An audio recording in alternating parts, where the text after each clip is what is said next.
Voilà, bonsoir à ceux qui nous ont rejoints entre-temps. Nous allons prendre un texte, si vous le voulez bien. Nous allons lire dans l'Évangile de Luc. Et nous allons prendre une lecture à partir dans le chapitre 13 et à partir du verset 1er. Et nous allons lire jusqu'au verset 5. Donc Évangile de Luc, chapitre 13, à partir du verset 1er. En ce même temps, quelques personnes qui se trouvaient là racontaient à Jésus ce qui était arrivé à des Galiléens dont Pilate avait mêlé le sang avec celui de leur sacrifice. Il leur répondit, croyez-vous que ces Galiléens aient été de plus grands pécheurs que tous les autres Galiléens parce qu'ils ont souffert de la sorte ? Non, je vous le dis, mais si vous ne vous repentez, vous périrez tous également. Ou bien ces 18 personnes sur qui est tombée la tour de Siloé et qu'elle a tuées. Croyez-vous qu'elles aient été plus coupables que tous les autres habitants de Jérusalem ? Non, je vous le dis. Mais si vous ne vous repentez, vous périrez tous également. Amen. Pour les Juifs de l'époque, le malheur était le signe du jugement de Dieu sur le péché. Quand un malheur arrive dans la vie d'une personne, pour les Juifs, c'est que forcément il y a un péché derrière qui justifie que Dieu condamne, que Dieu juge ce péché. Et d'où le malheur qui arrive dans la vie de ces personnes. Et on voit que cet état d'esprit est visible, par exemple, chez les compagnons de Job. Job, il lui arrive un grand malheur, un très grand malheur, et Job ne cesse de clamer son innocence, et avec raison, parce que Job était parfaitement innocent.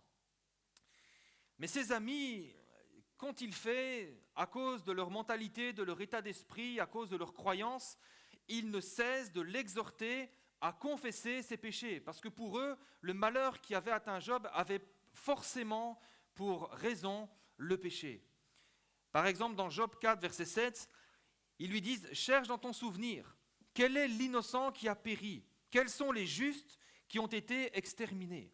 C'est vraiment leur état d'esprit. Et on voit ce même état d'esprit chez les disciples de Jésus.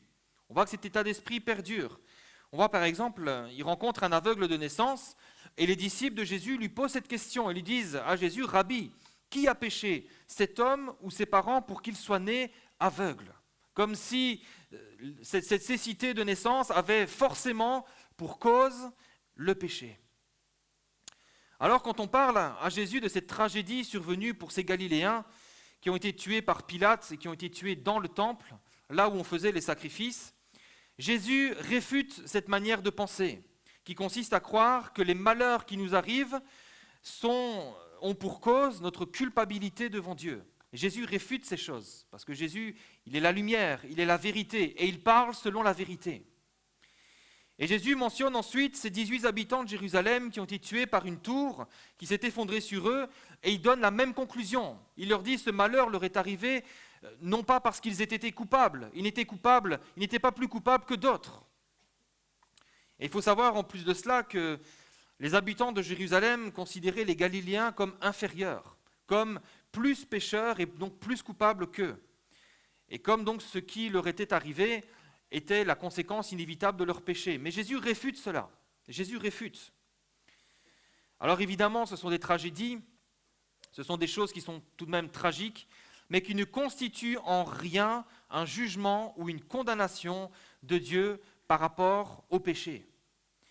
Et même si parfois le péché a des conséquences immédiates qui sont terribles dans nos vies, nous ne devons pas y voir le jugement de Dieu, mais simplement l'effet destructeur du péché. Alors ce que Jésus enseigne à travers ces quelques versets, ce que Jésus enseigne, c'est que le bonheur et le malheur qui nous arrivent, ce ne sont pas des curseurs qui nous permettent de savoir si nous sommes bons ou méchants. Les malheurs ou le bonheur qui nous arrive, ce ne sont pas des marqueurs qui nous permettent de dire « je suis quelqu'un de bon » ou « je suis quelqu'un de méchant ». Matthieu 5, 45 nous dit que Dieu fait lever son soleil sur les méchants et sur les bons. Et il fait pleuvoir sur les justes et sur les injustes. De la part de Dieu, nous avons tous le même traitement. C'est-à-dire que les justes, les injustes, les bons et les méchants partagent le même sort. Ils connaissent tous les deux le bonheur, la joie, mais ils connaissent aussi le malheur, le deuil et la maladie. Si Dieu condamnait le péché sur terre, si Dieu, quand il voyait un péché dans nos vies, s'il le condamnait immédiatement, comment expliquer alors que des méchants vivent dans le bonheur et dans l'abondance? Comment expliquer cela? Ça voudrait dire que Dieu est injuste? Absolument pas. Dieu est absolument juste. Comment expliquer cela?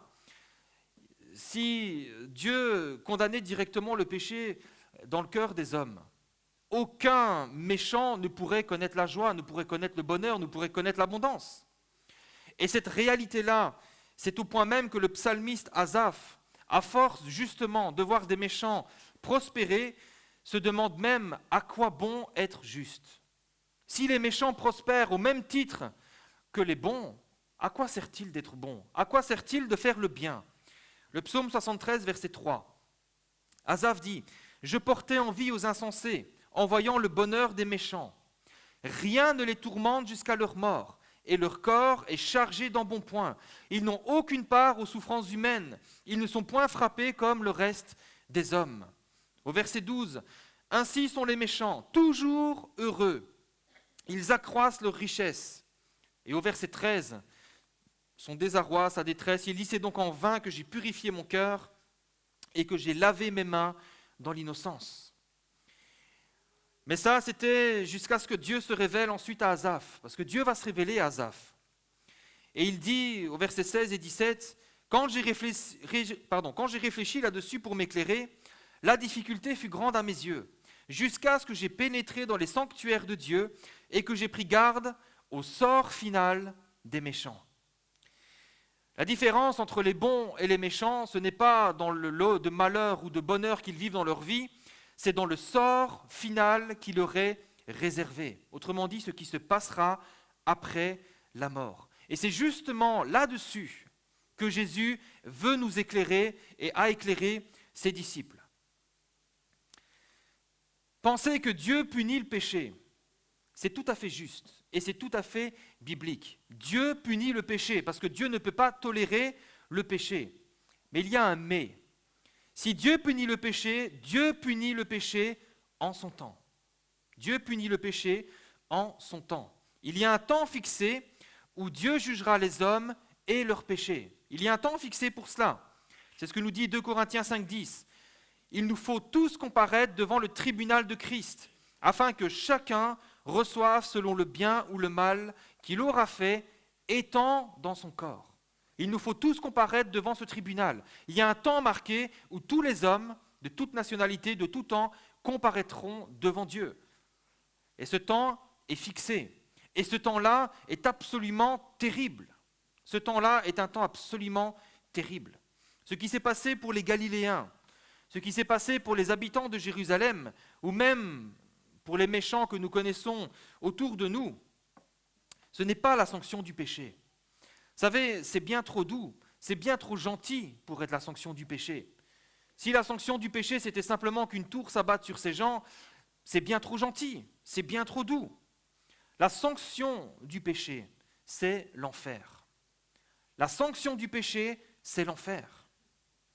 Et même, vous savez, ce qui est arrivé aux Galiléens et aux habitants de Jérusalem est terrible. Mais leur souffrance sur terre, elle a quand même connu une fin. Vous êtes d'accord avec moi? Même s'ils ont agonisé sous le poids de cette tour, même s'ils ont agonisé avec les coups d'épée que leur ont donnés les serviteurs de Pilate, leur agonie a connu une fin, la mort. Il y a quand même eu un terme à leur agonie. L'enfer, en revanche, c'est une souffrance, c'est une agonie qui ne termine jamais. C'est une souffrance sans fin. Quand le Seigneur nous parle de l'enfer, quand il dépeint ce qu'est l'enfer, quand il parle de la douleur qu'il y a dans l'enfer, il dit que c'est un lieu où le ver ne meurt point et où le feu ne s'éteint point.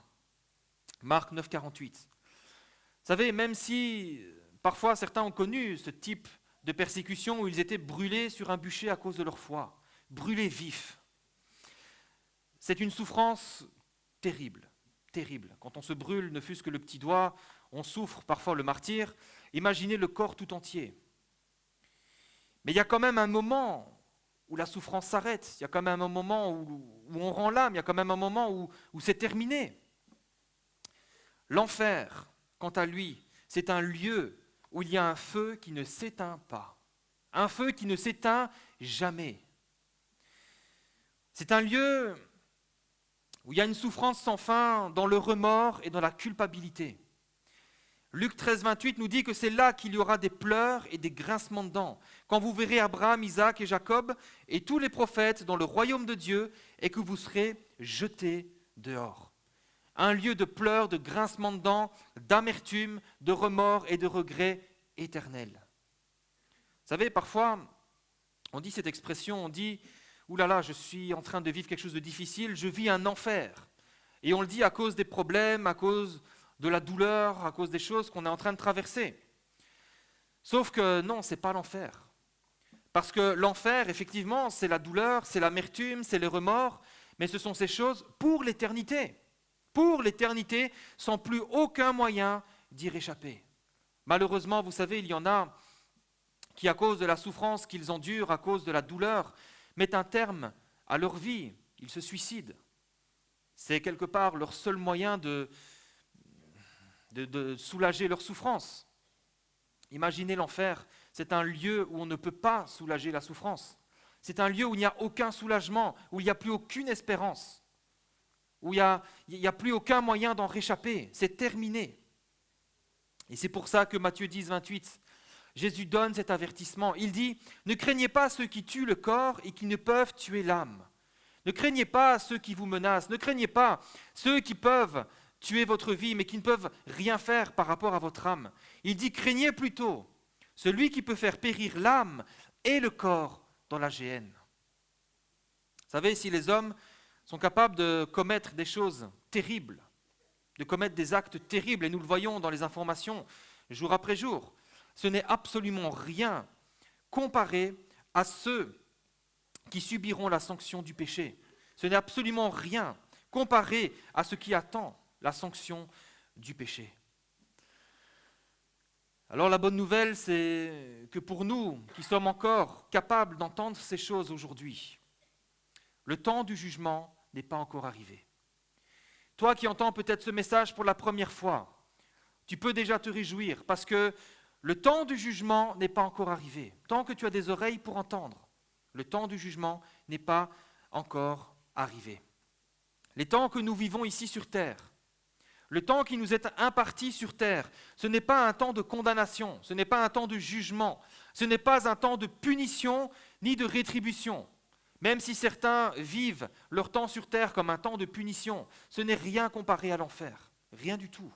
Ce temps-ci n'est pas un temps de punition, ce n'est pas un temps de rétribution, ni un temps de condamnation, mais un temps de grâce et de faveur de la part de Dieu pour tous les hommes.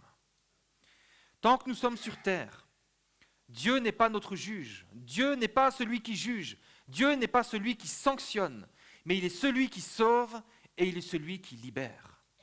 Tant que nous sommes sur terre, tant que nous avons ce souffle de vie, Dieu n'est pas celui qui punit, Dieu n'est pas celui qui sanctionne ou qui juge, mais il est celui qui sauve et qui libère, il est celui qui délivre.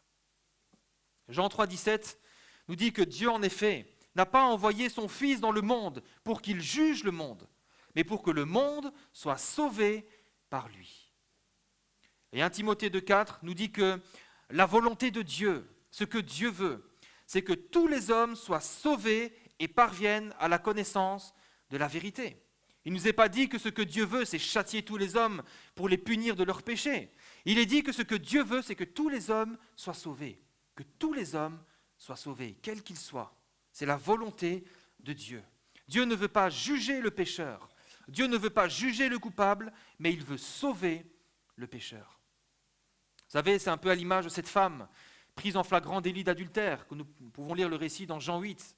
Cette femme est prise en flagrant délit d'adultère, c'est-à-dire qu'il n'y a aucun moyen de plaider non coupable, puisqu'elle a été prise sur le fait. Les pharisiens l'amènent devant Jésus, les anciens l'amènent devant Jésus pour l'accuser, sachant que là, Jésus n'aurait aucun moyen de l'acquitter, puisqu'elle a été prise en flagrant délit, elle n'a aucune excuse. Et Jésus va dire cette parole cette parole, je pense qu'il n'y a que Dieu qui peut dire des choses comme cela. Il va dire que celui qui n'a jamais péché jette le premier la pierre contre elle. Et par là, Jésus la quitte. Par là, Jésus ne la juge pas, mais il la sauve et il la libère. Et voyez-vous, même si nous sommes les plus coupables de la terre, le Seigneur ne veut pas nous juger, le Seigneur ne veut pas nous frapper, mais il veut nous sauver. Tant que nous avons ce souffle de vie, il y a de l'espoir, il y a de l'espérance, parce que Dieu veut sauver. Dieu veut encore nous sauver. Et ce que Jésus enseigne, c'est que le malheur, finalement, ce n'est pas un signe du jugement de Dieu. Le malheur peut-être qui s'abat sur ta vie, ce n'est pas le signe du jugement de Dieu. Tout comme le bonheur, la prospérité et l'abondance ne sont pas des signes de l'approbation de Dieu. Ce sont des choses qui sont simplement communes à tous les hommes. Il fait lever son soleil sur les justes et les injustes, et il fait pleuvoir sur les justes et les injustes. Maintenant, il y a une autre chose qui est commune à tous les hommes, et c'est précisément le cœur du propos du Seigneur Jésus. Il y a une autre chose qui est commune à tous les hommes, et cette chose commune, c'est le péché. Et c'est justement pour ça que Jésus va ajouter que si vous ne vous repentez pas, si on ne se repent pas, nous périrons également. Alors Jésus ne parle pas de la mort physique ou du sort qu'ont subi ces gens, mais il parle précisément de la sanction du péché dont tous les hommes sont coupables. Si nous ne nous repentons pas, nous périrons tous également. Nous sommes tous coupables du péché, tous. Tous les hommes sont coupables, selon qu'il est écrit, et c'est la parole de Dieu qui le dit, il n'y a pas de juste, pas même un seul. Les yeux du Seigneur ont parcouru toute la terre. Les yeux du Seigneur ont observé les voies de tous les hommes. Et voilà le constat. Il n'y a pas de juste, pas même un seul. Vous savez, si Dieu devait nous traiter selon notre culpabilité, il n'y aurait plus un homme sur terre. Si Dieu devait nous traiter aujourd'hui selon notre culpabilité, il n'y aurait plus un homme sur terre. Dieu ne nous traite pas selon notre péché. Au contraire, dans son amour, Dieu offre à tous les hommes la possibilité, durant son temps sur terre, de se repentir de son péché pour obtenir le pardon et la vie éternelle. Et en disant cela, Jésus nous montre aussi le seul chemin vers le ciel. Parce qu'il n'y a qu'un seul chemin vers le ciel. Et ce chemin, c'est le chemin de la repentance. Il n'y a qu'un seul chemin vers le ciel, c'est la repentance, et il n'y en a pas d'autre. Alors la repentance, c'est quoi? La repentance consiste à, premièrement, prendre conscience de notre péché. La repentance, c'est ça. La repentance commence par là. C'est une prise de conscience de notre péché. Mais c'est aussi et surtout prendre conscience de notre incapacité à nous débarrasser, à nous purifier nous-mêmes de notre péché. Vous savez, le problème aussi des Juifs de l'époque, c'est qu'ils pensaient que si Dieu punissait le péché de notre vivant, il récompensait aussi les bonnes actions. Ils pensaient que s'ils faisaient le bien durant leur vie, s'ils respectaient la loi, ils recevraient en échange la vie éternelle. Un peu du donnant-donnant. Seigneur, je fais le bien, je fais de bonnes œuvres, donc je mérite la vie éternelle. Et beaucoup pensent comme cela encore aujourd'hui. Beaucoup pensent cela. Quand on parle avec des personnes, ils nous le disent encore qu'on ne fait rien de mal, on ne fait que le bien, donc je mérite le paradis, donc je ne pourrai pas aller en enfer. Beaucoup croient ça encore aujourd'hui, que si je m'attache à faire le bien, Dieu verra que je suis bon, et donc je n'irai pas en enfer. Mais ça pose un problème. Ce genre de mentalité, ce genre de pensée pose un problème parce qu'elle contredit la vérité. Elle contredit la parole de Dieu qui déclare que tous les hommes sont coupables du péché. Nous l'avons lu. Il n'y a pas de juste, pas même un seul. Et au verset 12, il n'en est aucun qui fasse le bien, pas même un seul. Pas même un seul. Autrement dit, même ce qui semble bon et bien à nos yeux n'est pas vu comme bien par Dieu. Parce que vous savez, la raison elle est simple. Le péché qui est en nous contamine et souille toutes nos œuvres et toutes nos actions. Chaque fois que nous voulons faire du bien, nous dit l'apôtre Paul, le mal est attaché à nous et le mal contamine le bien que nous voulons faire, de telle manière à ce que même le bien que nous voulons faire n'est pas vu comme bien par Dieu, parce qu'il est souillé par le péché qui nous domine. Et nous sommes donc impuissants face au péché. Nous sommes impuissants. C'est comme s'il y avait, et c'est même la vérité, il y a cette condamnation qui pèse sur nous à cause de cette impuissance, à cause de notre impuissance face au péché. Le péché, c'est cette puissance de mort qui nous domine, qui nous tient assujettis sous la condamnation de Dieu. Tant que le péché règne sur nous, tant que nous sommes dans cet état de pécheur, personne ne pourra être déclaré juste devant Dieu. Et les plus belles actions, les plus belles œuvres ne changeront rien à cela. Même si tu livrais ta vie pour d'autres personnes, ça ne changerait rien à cela. Tu es pécheur et tu ne peux pas être déclaré juste devant Dieu en vertu de tes bonnes actions. Et c'est précisément pour cela que le salut ne vient pas des hommes. Le salut ne vient pas des hommes. Vous savez, la religion, c'est cette démarche de l'homme qui vient vers Dieu, de l'homme qui cherche par ses propres moyens à se sauver, à se sanctifier, à s'approcher de Dieu. Mais la religion ne mène pas au salut.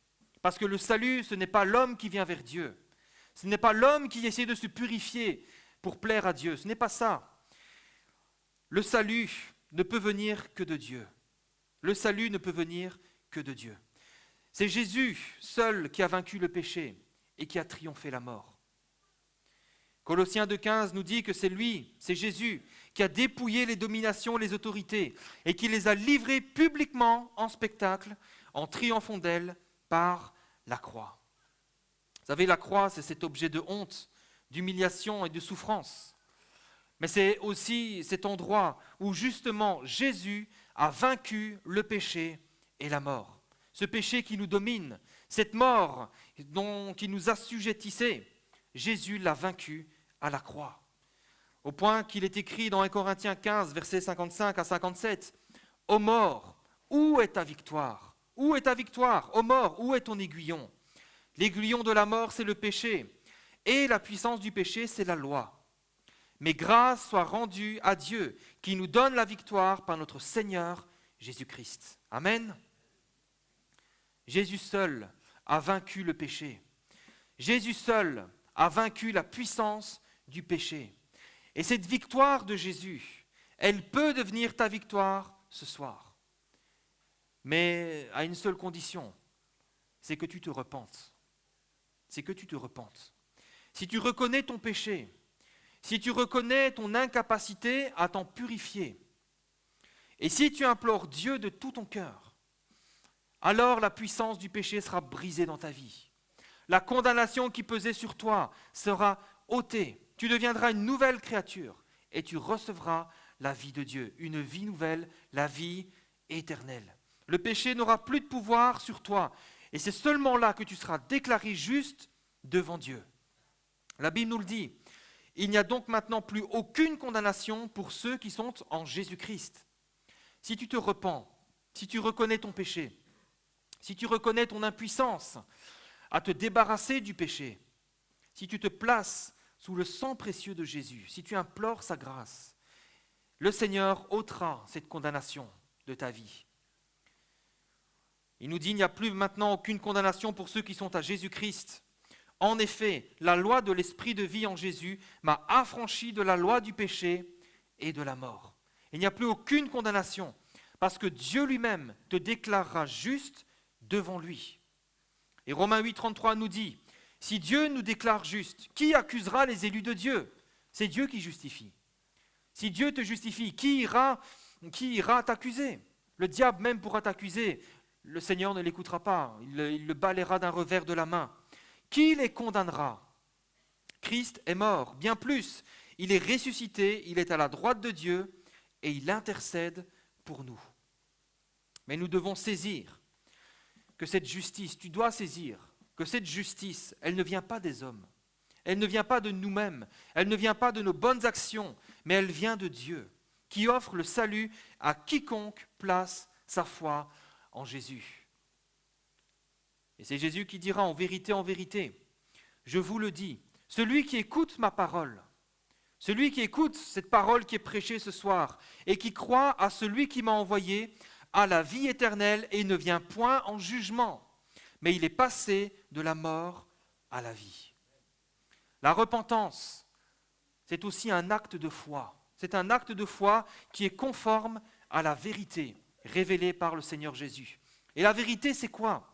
C'est que nous sommes tous coupables du péché. Crois-tu cela? Crois-tu en cette culpabilité qui est la tienne à l'égard du péché?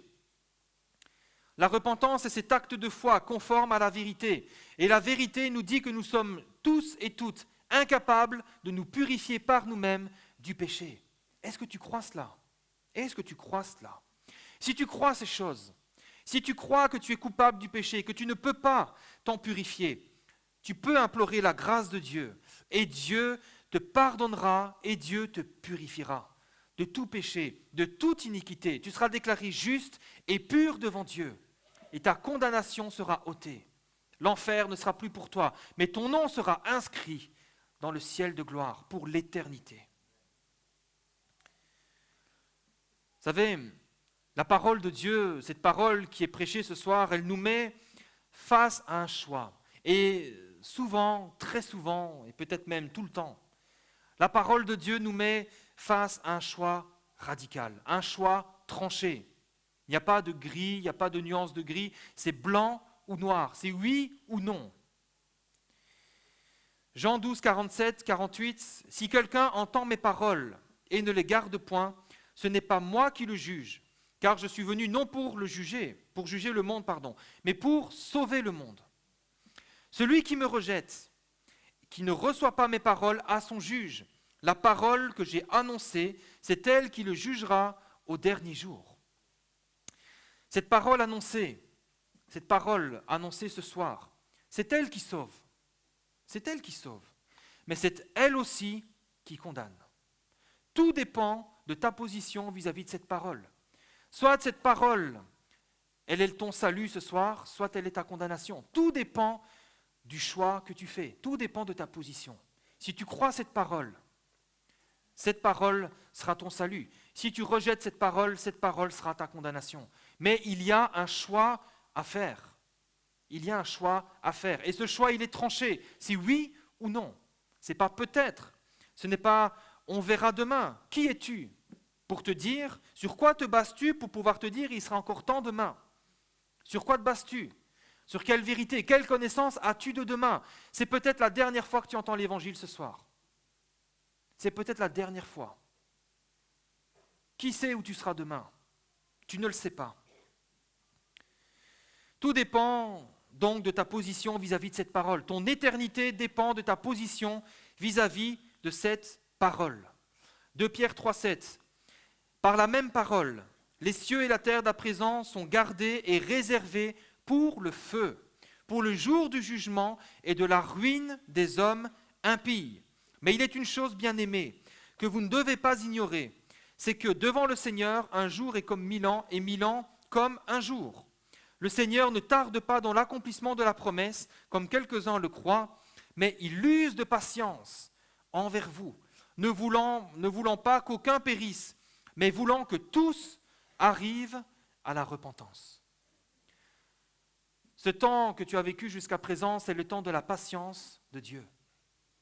Et ce temps de patience, c'est justement parce que Dieu t'aime, parce que Dieu ne veut pas que tu périsses, parce que Dieu t'aime tellement qu'il t'a préparé une place dans son royaume et qu'il veut que tu passes l'éternité avec lui. Tout dépend de ta position vis-à-vis de cette parole. Il ne veut pas que tu périsses, il veut que tu vives, il veut que tu vis. Le Seigneur veut que tu vives et que tu vives pour l'éternité. Mais ça passe par un chemin, et ce chemin, c'est la repentance. Reconnaître son péché, reconnaître notre incapacité à nous purifier de ce péché et implorer la grâce de Dieu. Dieu est bon. Oui, Dieu est bon. Dieu est patient. Et le temps que nous vivons ici sur terre, c'est le seul temps que nous ayons, que nous possédions pour nous repentir de cet état dans lequel nous sommes.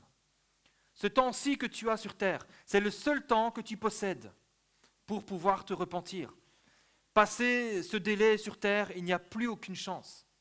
Le purgatoire n'existe pas. C'est une invention humaine destinée à soulager peut-être les gens.